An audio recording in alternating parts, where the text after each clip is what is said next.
So I want to talk for a second about volume as it pertains to weightlifting.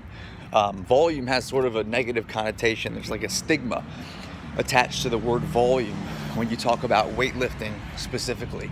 You say, we're going to do a lot of volume today, whether it's squats, body weight movement, whatever. People freak out about it like, oh, I'm going to get injured. That's too much. I can't really handle that much work, whatever the case may be. My body's not equipped for it, whatever.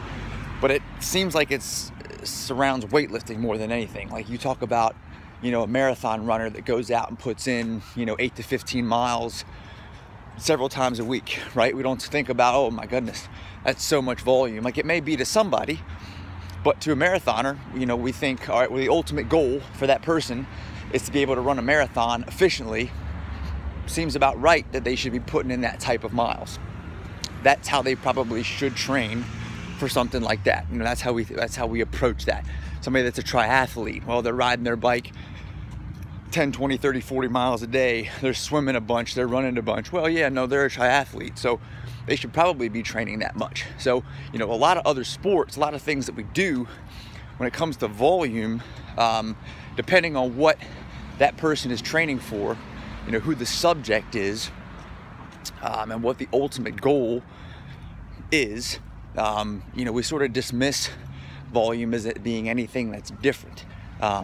So for weightlifting, it's kind of like, why am I doing this many reps, whatever.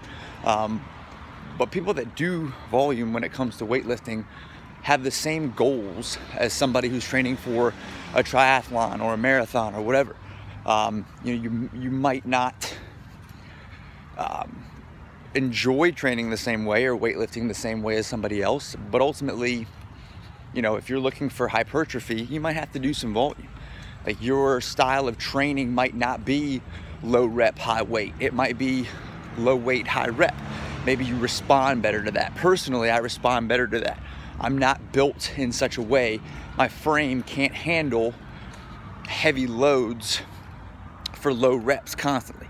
So if I want to build muscle, if I want to get the most out of the workout, I have to increase the reps and decrease the weight. And that just works better for me. My body responds better to that.